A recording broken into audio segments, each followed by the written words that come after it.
questions this morning on what you described as the fact, one of your roles as being the cop on the beat to protect investors. I've heard from many Idahoans how they've been impacted by the troubling trading halt of the metamaterials or MMTLP investors across the country share these same concerns. They have a lot of questions about what happened, the inability to sell the stock, and potential IRS implications. And to get answers about what happened, they've sent letters and made Freedom of Information requests of the SEC and I believe FINRA as well. And as of this point, I don't think we have the full response. And you know that my office has engaged to get answers as well.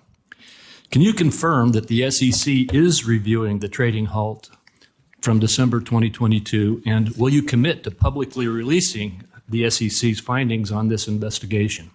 Let me just sort of step back. FINRA is separate from the SEC, and they have a set of rules. They're organized, and those rules are approved by the SEC after public comment. But they then move forward and implement their rules. The matter that you raised around metamaterials, if I recall the name of it,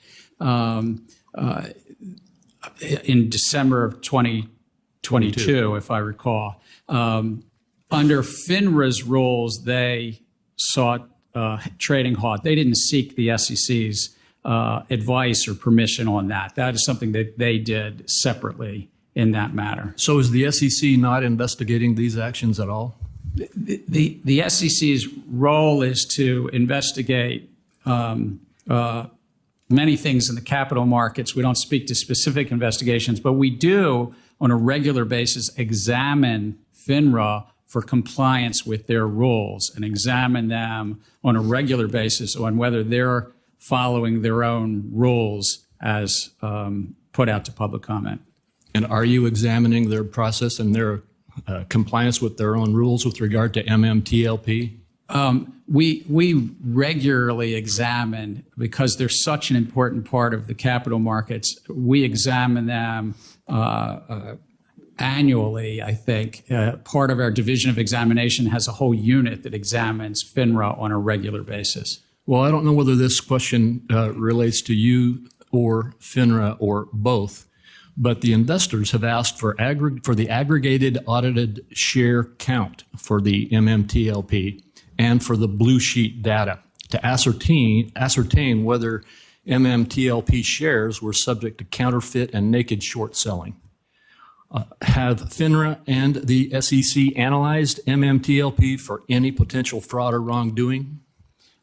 We seek to analyze fraud and wrongdoing wherever it might be in our capital markets, and certainly we're well aware of these matters, but I can't speak about specific possible investigations or even confirm or deny whether we have them, because it protects the markets. When we sometimes close an investigation and we don't find something, but certainly we could follow up staff about the specific questions about data. All right. Am I hearing you say, though, I do believe I'm hearing you say that there could be an investigation underway, but you can't give data about it. But if there is an investigation underway into these matters, and if that investigation finds answers, is that information not going to be made available to the public?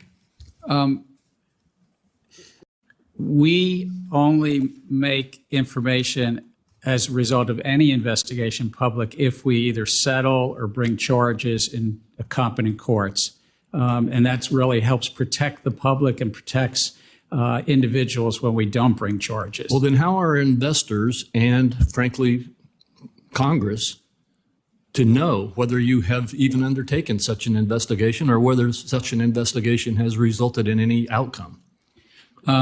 Again, part of, I think, the trust in our capital markets is being a cop on the beat, but also when we close investigations that do not result in either litigation or a settlement, that's really between those various registrants or market participants that it's been closed, and they have a right to say if it's been closed or not.